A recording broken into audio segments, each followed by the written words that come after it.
नमस्ते दोस्तों। मेरा नाम अर्जुन है और मेरी उम्र 28 साल है। इस समय मैं अहमदाबाद, गुजरात में रहता हूँ। पहले मैं राजस्थान के एक छोटे से कस्बे का रहने वाला था, लेकिन एक हादसे के बाद मुझे अपना गांव छोड़कर यहाँ आकर बसना पड़ा। तब मैं सिर्फ 8 साल का था जब मेरी जिंदगी की यह कहानी शुरू हुई। उस वक्त हमारे घर की हालत बहुत खराब थी। मेरी माँ एक घर में नौकरानी का काम करती थीं। मेरे पिताजी का देहांत तब हुआ जब मैं बहुत छोटा था और तब मेरी पढ़ाई भी ठीक से नहीं हो पा रही थी, तो माँ ने मुझे घर के छोटे-मोटे कामों में हाथ बंटाने को कहा। मेरे पिताजी का निधन मेरे जन्म के कुछ साल बाद ही हो गया था। उनकी तबीयत अचानक बिगड़ गई थी। फिर जब मैं 9 साल का था, मेरी माँ को कैंसर हो गया। तभी से मैं अकेला ही अपनी जिंदगी की जंग लड़ रहा था। मेरी माँ गांव के एक बड़े घर में झाड़ू पोंछा करती थीं, जो हमारे झोंपड़े से ज्यादा दूर नहीं था। फिर जब मैं 10 साल का हुआ, तो माँ ने सोचा कि अब मुझे भी उनके साथ उस घर में कुछ काम करना चाहिए। शुरू-शुरू में मैं वहाँ सिर्फ बर्तन साफ करता था, लेकिन धीरे-धीरे मैंने कपड़े धोना और बगीचे में पानी देना भी सीख लिया। फिर उसी साल मेरी जिंदगी में एक और बड़ा झटका लगा। मेरी माँ भी मुझे छोड़कर चली गईं। एक बार काम करते वक्त उनकी छाती में तेज दर्द उठा था। हमने सोचा कि थकान की वजह से होगा, लेकिन जब तक हमें पता चला कि यह कैंसर है, तब तक बहुत देर हो चुकी थी और एक दिन माँ की मृत्यु हो गई। उन दिनों मैं बहुत उदास और अकेला रहने लगा था। मुझे समझ नहीं आ रहा था कि अब मैं कैसे जिंदा रहूंगा। अब मैं पूरी तरह से अनाथ हो गया था। हमारे पास रहने के लिए जो छोटा सा झोपड़ा था, वह भी माँ के जाने के बाद गांव वालों ने छीन लिया। लेकिन जैसा कि कहते हैं, जब जिंदगी में सब कुछ खत्म लगे और दुनिया आपको ठुकरा दे, तब ऊपर वाला कोई न कोई फरिश्ता जरूर भेजता है। मेरे साथ भी ऐसा ही हुआ। माँ के अंतिम संस्कार के बाद मुझसे मिलने आई मेरी चाची सुनीता, जो मेरे पिता की छोटी बहन थीं। वह एक विधवा महिला थीं। उस समय उनकी उम्र 25 साल थी। मुझे नहीं पता कि उनकी शादी के बाद उनके पति की मृत्यु कैसे हुई थी, लेकिन उस दिन उन्होंने मुझे अपने साथ ले जाने का फैसला किया। वैसे, जब तक मेरे पिताजी जिंदा थे, सुनीता चाची कभी-कभी हमारे घर आया करती थीं, क्योंकि वह पिताजी की इकलौती बहन थीं। फिर माँ के निधन के बाद उन्होंने मुझे अपने घर चलने को कहा। तब उन्होंने वादा किया कि वे मुझे पढ़ाई करवाएंगी, और यह सब वह मेरे पिताजी के साथ अपने भाई-बहन के रिश्ते की खातिर कर रही थीं। उनकी बात सुनकर मेरी आंखें भर आईं, क्योंकि तब मुझे लगा कि भगवान सचमुच मेहरबान है। जब सब कुछ छिन जाता है, तब भी कोई रास्ता जरूर बनता है। अब मैं सड़कों पर भटकने से बच गया था। फिर सब कुछ जल्दी-जल्दी हुआ और मैं सुनीता चाची के घर रहने चला गया। उनका घर बहुत खूबसूरत था। ज्यादा विशाल तो नहीं, लेकिन बहुत साफ-सुथरा और प्यार से सजाया हुआ था। घर में एक छोटा सा कमरा भी था, और उन्होंने कहा कि हम दोनों उसी कमरे में रहेंगे, ताकि मुझे रात में डर न लगे। शुरू में मैं हिचकिचाया और मैंने मना भी किया। मैंने कहा कि मुझे तो बाहर आंगन में भी सोने में कोई परेशानी नहीं। वैसे भी झोपड़े में तो हम लोग सिर्फ जमीन पर चटाई बिछाकर सोते थे। इस पर सुनीता चाची ने कहा, बेटा, अब तुम उस झोपड़े में नहीं हो, इसलिए तुम मेरे साथ मेरे बिस्तर पर सोओगे, ताकि तुम्हें अकेलापन न लगे। वैसे सुनीता चाची के साथ मेरी जिंदगी बहुत अच्छी हो गई थी। उन्होंने मुझे एक सुकून भरा जीवन दिया। रहने के लिए घर, खाने के लिए स्वादिष्ट भोजन, पहनने के लिए साफ कपड़े, किसी चीज की कमी नहीं छोड़ी। उनका एक छोटा सा ब्यूटी पार्लर था, जहां गांव की औरतें अपने बाल और चेहरे की सजावट के लिए आती थीं। उसे होने वाली कमाई से उन्होंने मेरा पूरा खर्च उठाया। फिर कुछ ही दिनों में उन्होंने मेरा एक स्कूल में दाखिला करवा दिया, ताकि मैं अपनी बाकी पढ़ाई पूरी कर सकूं। तब उनकी मदद से मुझे पहली बार लगा कि मेरी जिंदगी में भी कोई मकसद है और मैं भी कुछ बन सकता हूं। फिर समय तेजी से गुजरता गया और मैं कॉलेज तक पहुंच गया। अब मैं इंजीनियरिंग की पढ़ाई कर रहा था और पूरे समय सुनीता चाची ही मेरे खर्च का जिम्मा उठा रही थीं। मैं कह सकता हूं कि उन्होंने मुझे अपने बेटे की तरह पाला पोसा। फिर कुछ साल बाद उन्होंने मुझसे कहा कि अब मुझे उन्हें माँ कहना चाहिए। उनका कहना था, जब तू मेरे लिए बेटे जैसा है, तो मुझे चाची कहने की क्या जरूरत? अब से मुझे माँ कहकर बुलाओ। तब मैंने भी खुशी खुशी उन्हें माँ कहना शुरू कर दिया। उस वक्त मैं 23 साल का हो गया था। तब हम दोनों एक दूसरे के साथ इतने घुल मिल गए थे कि जब माँ पार्लर से घर लौटतीं तो मुझे गले लगातीं और प्यार से मेरे माथे पर हाथ फेरतीं। तब मुझे यह सब आम बात लगती थी, क्योंकि एक माँ अपने बेटे को जैसे चाहे वैसे प्यार करती है। लेकिन फिर धीरे धीरे मुझे एहसास होने लगा कि कभी कभी उनके गले लगाने का तरीका कुछ अलग सा होता था, जैसे उसमें कोई दूसरा एहसास छिपा हो, कुछ ऐसा जो माँ बेटे के रिश्ते से परे हो। लेकिन उस समय तक मुझे कुछ भी साफ नहीं समझ आ रहा था। तब माँ का यह रोज का नियम था कि सुबह उठते ही और रात को सोने से पहले वो मुझे गले लगाती थीं। हालांकि कभी कभी जब वो मुझे गले लगातीं तो कुछ अजीब सा लगता था। ऐसा लगता था जैसे मेरे अंदर उनके लिए कोई नई भावना जाग रही हो। लेकिन तब यह मेरे समझ से बाहर था कि यह क्या है और ऐसा क्यों हो रहा है। फिर मैंने उस अजीब से एहसास को अनदेखा करना शुरू कर दिया। लेकिन अब जब भी मैं सुबह नहाकर बाहर आता तो मुझे अक्सर माँ की नज़रों का एक अलग अंदाज महसूस होता। फिर जैसे ही मैं उनकी तरफ देखता, वो फट से अपनी नज़रें हटा लेतीं। तब मुझे थोड़ा अटपटा ज़रूर लगता था, लेकिन मैंने उसे कभी गलत नहीं समझा। फिर एक रात मैं अपने कॉलेज के दोस्त की शादी से देर रात शराब पीकर घर लौटा। तब मैं बहुत नशे में था। पहले माँ ने मुझे गर्म दूध लाकर दिया और मेरी देखभाल करने लगीं। तब मैं नशे की हालत में था, इसलिए कुछ कर नहीं सका। बस उन्हें करने दिया जो वो करना चाहती थीं। तब माँ का हाथ मेरी पीठ से होता हुआ मेरे कंधों से नीचे बढ़कर कमर पर हल्के से रुक गया, और तब उनके नर्म हाथों का स्पर्श मुझे पागल सा करने लगा। इस दौरान माँ के चेहरे पर एक हल्की सी चमक थी, जो बता रही थी कि उन्हें यह सब अच्छा लग रहा है। इसके बाद माँ ने मेरा हाथ पकड़कर मुझे बिस्तर पर बैठा दिया। फिर वो भी मेरे पास सटकर बैठ गईं और मेरा हाथ पकड़कर उसे सहलाने लगीं। कुछ देर तक हम ऐसे ही बैठे रहे। फिर अचानक माँ ने मुझे हल्का सा धक्का देकर बिस्तर पर लिटा दिया और अपने दिल की बात कहने लगीं। तब वो ही बोल रही थीं, क्योंकि मैं नशे में था, इसलिए उनकी बातों पर न तो ध्यान दे पा रहा था और न ही कुछ बोल पा रहा था। बस माँ जो चाहती थीं वैसे ही बोलती रहीं। करीब 20 मिनट तक वो लगातार बोलती रहीं, फिर खुद ही थक कर सो गईं। तब मैं तो नशे में था, तो सोया या जगह कुछ पता ही नहीं चला। अगली सुबह जब मेरी आंख खुली तो कमरे की मेज पर नाश्ता और गरम चाय पहले से रखी हुई थी। तब चाय की महक पूरे कमरे में फैली हुई थी। फिर जैसे ही मैं बिस्तर से उठा, मुझे अपनी कमर में एक अजीब सा दर्द हुआ। तभी मेरे मुंह से निकल गया, हाय राम। तभी माँ ने हल्के से मुस्कुराते हुए कहा, गुड मॉर्निंग बेटा, क्या हुआ? नींद कैसी रही तुम्हारी? इस पर मैंने कहा, माँ, नींद का तो पता नहीं, लेकिन मेरी कमर में दर्द हो रहा है। ऐसा लग रहा है जैसे कुछ भारी उठाया हो। इस पर माँ ने कहा, बेटा लगता है कल रात तुमने कुछ ज्यादा ही पी लिया था। ठीक तो हो ना बेटा? तभी मैंने गौर किया कि उस वक्त मेरे कपड़े बदले हुए थे, जबकि मुझे याद था कि रात को जब मैं पीकर आया था तो कुछ और कपड़े पहने थे। फिर भी मैंने उस बात को टाल दिया और उनकी बात का जवाब दिया, मैं ठीक हूं माँ, और नींद भी अच्छी थी। इसके बाद मैं आंखें मलते हुए और उबासी लेते हुए उनसे पूछ बैठा, आपने नाश्ता कर लिया क्या? और हाँ, नाश्ते के लिए शुक्रिया। इस पर उन्होंने जवाब दिया, हाँ, मैंने तो खा लिया। बहुत भूख लगी थी और तुम्हें जगाया नहीं, क्योंकि तुम देर से लौटे थे। रात के 12 बज गए थे। सोचा कि तुम्हारी नींद पूरी हो जाए। तब बातों के बीच मैंने नाश्ता शुरू किया, और नाश्ते के दौरान ही मैं यह सोच रहा था कि पिछले रात की बातें याद करूं।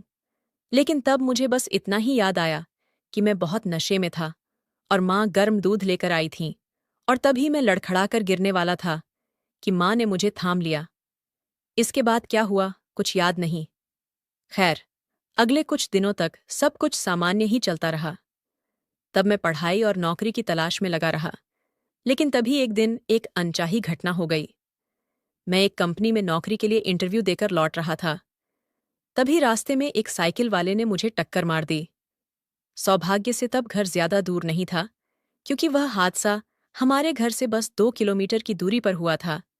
टक्कर इतनी जोर से लगी थी कि मैं बेहोश हो गया।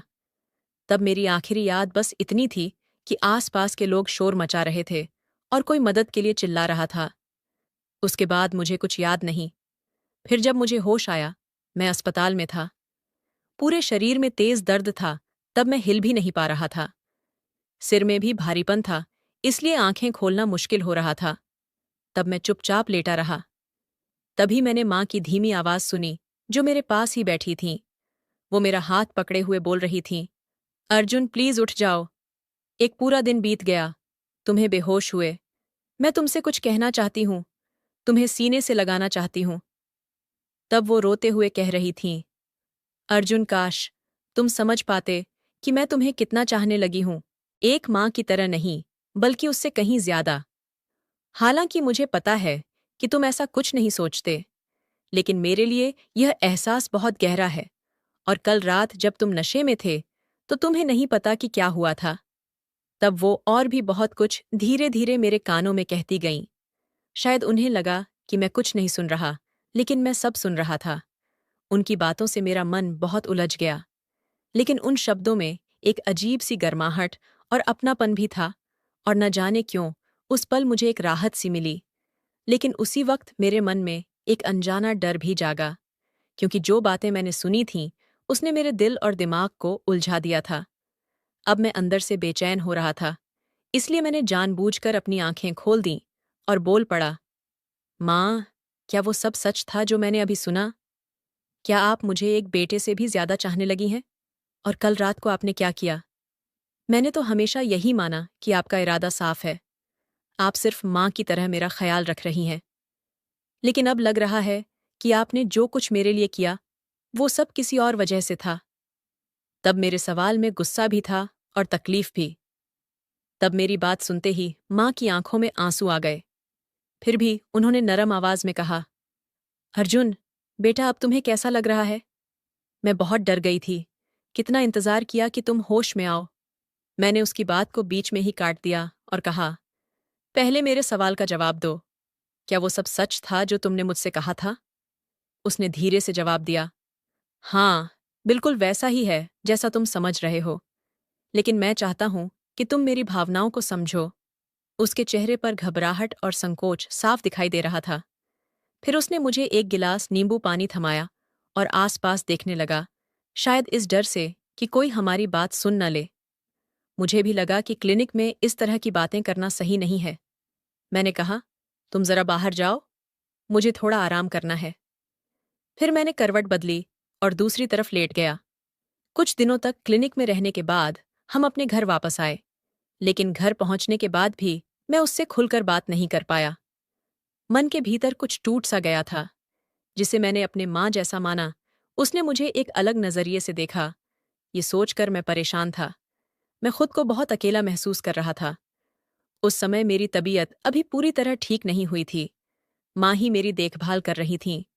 खाना खाने में भी उनकी मदद लेनी पड़ती थी। हालांकि कपड़े बदलते वक्त मैं खुद संभाल लेता था।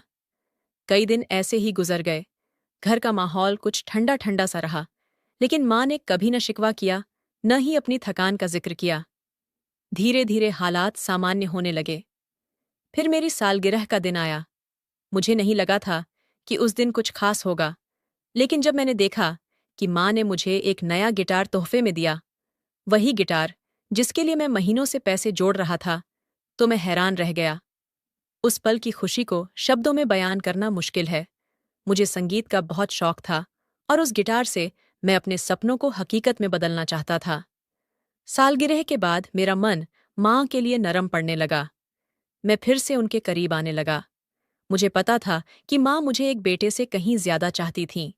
दोस्तों, आपको बता दूं कि घर में मुझे सिर्फ आराम करना पड़ता है। बाकी सारा काम माँ खुद करती हैं। मुझे कुछ करने की इजाजत ही नहीं देती। एक रात मैं अपने कमरे में बैठा कुछ सोच रहा था। तभी माँ की मौजूदगी का एहसास हुआ। वह कमरे में दाखिल हुईं। उनका चेहरा थका हुआ था और वह हल्के हल्के खांस रही थीं। वह चुपचाप कुर्सी पर बैठ गईं। मैंने चिंता से पूछा, क्या हुआ माँ? आपकी तबीयत तो ठीक है ना? लगता है ब्यूटी पार्लर में बहुत मेहनत कर ली। आपको विश्राम की जरूरत है। उन्होंने हल्की मुस्कान के साथ कहा, मैं ठीक हूं बेटा, फिक्र मत कर। बस थोड़ा थक गई हूं। शायद सोने की जरूरत है। तुमने रात का खाना खाया ना? मैंने हामी भरी। हाँ, खा लिया। उन्होंने धीरे से कहा, अच्छा है, तुमने अपना ध्यान रखा, भले ही मैं घर पर न थी। अब मैं सोना चाहती हूँ। तुम भी सो जाओ। मुझे माँ पर बहुत दया आई। लगा कि मेरी वजह से उनकी तबीयत बिगड़ी। मुझे एहसास हुआ कि अब उनकी देखभाल करना मेरा फर्ज है। उस रात मैंने फैसला किया कि सुबह तक उनके पास रहूंगा।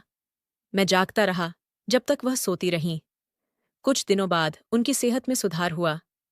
जब वह पूरी तरह ठीक हुईं तो बोलीं, तुम्हारे साथ के बिना मैं इतनी जल्दी न ठीक होती। मैंने कहा, माँ, मैंने वही किया जो आप मेरे लिए करती हैं। आपने मुझे कभी अकेला नहीं छोड़ा।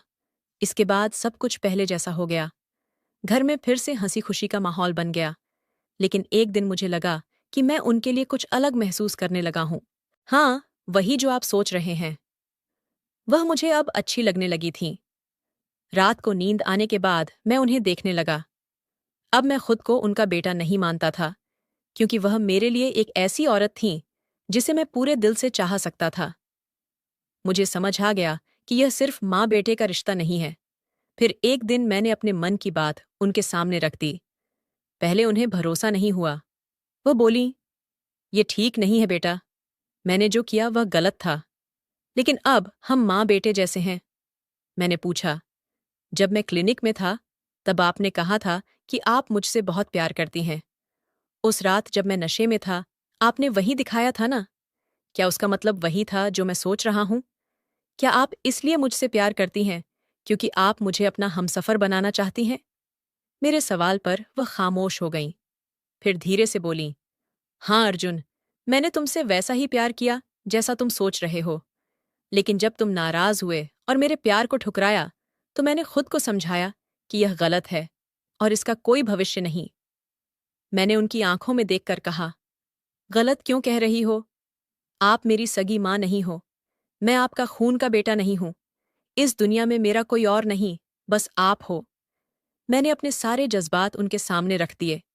पिछले दिनों मैंने खुद से बार बार सवाल किया था और अब मुझे यकीन हो गया कि मैं भी उनसे प्यार करने लगा हूं। आज मैं ये बात साफ साफ कह रहा हूं। उस दिन के बाद हमने अपने रिश्ते को एक नया नाम दिया और प्रेमी बन गए। ये सिर्फ दिल की बात नहीं थी, हमने इसे सच करने का फैसला किया। अगले दिन मैं सुबह सुबह बाजार गया। मन में थोड़ी हिचक थी, लेकिन उत्साह भी था। एक छोटी सी हस्तशिल्प की दुकान पर रुका, जेब से नोट निकाले और गिने। वहां एक सुंदर लॉकेट दिखा जिस पर नन्हा सितारा बना था। मैंने उसे खरीद लिया। फिर पास की दुकान से हरी रेशमी साड़ी ली जिसके किनारे सुनहरी कढ़ाई से सजे थे। दुकानदार ने हंसकर पूछा, क्या शादी की तैयारी है भाई? मैंने हल्के से सिर हिलाया, क्योंकि मेरे मन में सुनीता की छवि थी। घर लौटकर मैंने सुनीता को सब दिखाया। उनकी आंखें खुशी से भर आईं, लेकिन वह धीरे से बोली, अर्जुन, मुझे डर लग रहा है। अगर गांव वालों को पता चला तो क्या सोचेंगे? मैंने उनका हाथ थामा और कहा, अब हमें दुनिया की परवाह नहीं करनी। हमारा प्यार सच्चा है और हम इसे ईश्वर के सामने पूरा करेंगे। उस रात हमने घर के आंगन में एक छोटा सा पूजा स्थल बनाया। सुनीता ने हरी साड़ी पहनी और मैंने अपनी सबसे अच्छी कुर्ता पायजामा। न कोई पंडित था, न कोई शोर शराबा, जस्ट हम और हमारा यकीन। मैंने उनके माथे पर चंदन लगाया और लॉकेट पहनाया। तारों को साक्षी मानकर हमने एक दूसरे से वादे किए। उस पल से हम जीवन साथी बन गए। आज हमारी पहली रात थी। कमरे को गेंदे के फूलों और दियों से सजाया। सुनीता संकोच कर रही थीं, लेकिन उनकी हंसी में शांति झलक रही थी। हम बातें करने लगे और रात के 1 बज गए। जब मैंने उन्हें पास आने का इशारा किया, वह शर्माकर कुर्सी पर बैठ गईं और बोलीं, आज बहुत थक गई हूं अर्जुन, तुम्हें नींद नहीं आ रही? मैंने हंसकर कहा, नहीं मेरी जान, थका नहीं, उल्टा जोश में हूं। ये सुनकर सुनीता खिलखिलाकर हंस पड़ी और अपना मुंह छिपा लिया। एक आंख से झांकते हुए बोली, मतलब मेरा हीरो आज मुझे चैन से सोने नहीं देगा? मैंने कहा, अरे मेरी प्यारी, तुम नींद की बात कर रही हो? आज हमारी पहली रात है। इसका क्या? मैं तो इस पल को यादगार बनाना चाहता हूं। फिर मैंने नकली उदासी दिखाई और मुंह फेर लिया। छोड़ो, तुम्हें नींद आ रही है तो सो जाओ, मेरे नसीब में ये रात नहीं। तभी सुनीता मेरे पास आईं, पीछे से मुझे गले लगाया और मेरे कंधे को हल्के से चूम कर बोलीं, मेरे राजकुमार, खुशी का मौका कभी भी बन सकता है, लेकिन आज का मौका अनमोल है। वह मुस्कुराईं। सच बताऊं, मैं भी यही चाहती थी, बस तुम्हें परेशान करने का नाटक कर रही थी। ये सुनकर मैं खुद को रोक न सका। हमारा प्यार परवान चढ़ा। पहले उनके साथ कुछ वक्त बिताया, फिर धीरे धीरे वो सब हुआ। वह नरम गद्दे पर लेटी थीं। उनकी खूबसूरती देखकर मैं मंत्रमुग्ध हो गया। फिर बिना कुछ सोचे सुबह 4 बजे तक उनसे बातें करता रहा। उन 4 घंटों में मैंने 5 बार उनके साथ दिल की बातें की और फिर हम एक दूसरे की बाहों में सो गए। अगले दिन सुनीता ने मुझे चाय पिलाई। उनके गले में लॉकेट और हाथ में कंगन देखकर मेरा दिल गर्व से भर गया। हमने समाज से छिपकर अपनी नई जिंदगी शुरू की थी। तब से हमारा रिश्ता और गहरा हो गया। कोई झिझक न रही, लेकिन ये ज्यादा दिन छिपा न रहा। गांव वालों को पता चलते ही चर्चाएं शुरू हो गईं। हमारे रिश्ते पर तरह तरह की बातें बनी। किसी को नहीं पता था कि हमने शादी कर ली है। प्यार छिपता कहाँ है, सो कुछ लोग कहने लगे कि सुनीता ने गलती की। वह मुझसे उम्र में बड़ी हैं, उन्हें समझदारी दिखानी चाहिए थी। गांव के कुछ लोग बोले, सुनीता को अपने दिल पर काबू रखना चाहिए था। कुछ औरतें कहने लगीं, अगर इतनी ही जरूरत थी तो कोई और रास्ता ढूंढ लेती। ऐसी तमाम बातें हुईं। हमने न कुछ सुना, न जवाब दिया। अपनी जिंदगी को प्यार और सुकून से भरने में जुट गए। शायद यही बात लोगों को और खटकने लगी। एक दिन सुनीता का भतीजा विवेक गुस्से में मुझसे मिलने आया। उसने पूछा, तू अभी जवान है, तेरी उम्र क्या है? मैंने कहा, हाल ही में 28 का हुआ हूं। अब मुझे प्यार की कीमत समझ आ गई है। वह तुनक कर बोला, कैसा प्यार, जिसमें माँ बेटे का रिश्ता भी दांव पर लग जाए? वह तेरी देखभाल करती है, तेरा खर्च चलाती है। बस यही तेरा प्यार है कि कोई तुझे संभाले? सुनीता ने गुस्से में कहा, बस कर विवेक, अर्जुन को ऐसा मत कह। वह नेक इंसान है। मैं उससे प्यार करती हूं। हमारा प्यार सच्चा है। हमें अपनी जिंदगी जीने दे। विवेक की मां ने कहा, रहने दो बेटा, ये कुल का नाम डुबोएगी। अब चुप रहो। सुनीता की जिद के आगे दोनों खामोश हो गए। गुस्से में तमतमाते हुए चले गए। विवेक ने जाते जाते कहा, सुनीता याद रख, जो तू कर रही है वो सही नहीं। हमारे परिवार का नाम भी इसमें घसीटा जा रहा है। सब तुझसे मुंह फेर लेंगे। उसके बाद भी गांव में बातें चलती रहीं। लोग कड़वी कड़वी बातें कहते, लेकिन उनका इरादा एक था। हमारा रिश्ता उन्हें मंजूर नहीं था। सब जानते थे कि सुनीता ने मुझे बेटे की तरह पाला था, प्रेमी की तरह नहीं। बात बढ़ी तो एक दिन गांव के एक लड़के से मेरी बहस हो गई। उसने हमारे रिश्ते पर भद्दी बातें की। अच्छा हुआ कि सुनीता ने मुझे रोक लिया और पंचायत के लोग आ गए, वरना मैं कुछ अनाप शनाप कर बैठता। आखिरकार हमने फैसला किया कि हमें यहाँ से चले जाना चाहिए। हमने उदयपुर को चुना ताकि चैन से जी सकें, लोगों की बातों से दूर। सुनीता ने अपना घर और अपनी छोटी सी दुकान बेच दी। उसी दौरान मुझे एक म्यूजिक स्कूल में नौकरी मिल गई, जो उदयपुर में ही था। हमने अपना सामान बांधा और उदयपुर पहुंच गए। धीरे धीरे हमारी नई जिंदगी शुरू हुई। मैंने स्कूल से कुछ पैसे उधार लिए और सुनीता के लिए एक नई हस्तशिल्प की दुकान खोली। अब हम अपने काम में मग्न थे और एक दूसरे के साथ थे, उन मुश्किलों से कोसों दूर। शुरुआत में नए शहर में कोई जानने वाला नहीं था। हमें खुलकर जीने का मौका मिला। हमने अपने फोन से सारी पुरानी तस्वीरें हटा दीं, क्योंकि अब हमारे लिए सिर्फ हमारा प्यार और साथ ही सब कुछ था। एक सुबह सुनीता दुकान में काम कर रही थीं। अचानक उन्हें कमजोरी महसूस हुई और वह बेहोश हो गईं। मैं घबरा गया और उन्हें डॉक्टर के पास ले गया। डॉक्टर ने जांच की और कहा, मुबारक हो, सुनीता गर्भवती हैं। हम दोनों अवाक रह गए। सुनीता 45 की थीं। हमें लगा था कि अब बच्चा नहीं हो सकता, लेकिन डॉक्टर ने सख्त लहजे में कहा, यह आपका पहला और आखिरी मौका है। इस उम्र में गर्भ ठहरना जोखिम भरा है। इसके बाद कोशिश की तो आपकी और बच्चे की जान खतरे में पड़ सकती है। मेरे मन में खुशी और डर दोनों उमड़ रहे थे। सुनीता ने मेरा हाथ जोर से पकड़ा और बोली, अर्जुन, अगर यह हमारा आखिरी मौका है तो मैं इसे पूरा करना चाहती हूँ। उनकी आंखों में वही जोश था जो उस रात दिखा था, जब हमने चुपचाप अपने प्यार को सींचा था। हमने बच्चे को अपनाने का फैसला किया। हम बेहद खुश थे। हमें और कुछ नहीं चाहिए था। एक बच्चा हमारे परिवार को पूरा करने के लिए काफी था। मेरी नौकरी अच्छी चल रही थी। सुनीता की दुकान से भी अच्छी आमदनी होने लगी थी। इससे हमने उदयपुर में एक छोटा सा घर खरीद लिया। अपने घर को हमने बड़े प्यार से सजाया। 9 महीने बाद हमारे घर में एक नन्हा बेटा आया। अब हम अपने बेटे के साथ खुशहाल जिंदगी जी रहे हैं। हमारा रिश्ता शायद आम नहीं था, लेकिन हमने दिखा दिया कि सच्चा प्यार उम्र की सीमाएं नहीं देखता। लोग कहते हैं कि अगर प्यार सच्चा हो तो उम्र कोई मायने नहीं रखती। हम खुश हैं और किसी का बुरा नहीं कर रहे। यही हमारी कहानी है। उम्मीद है आपको अच्छी लगी होगी। तो दोस्तों, ये थी हमारी छोटी सी कहानी। आपको कैसी लगी अपनी राय ज़रूर बताएं।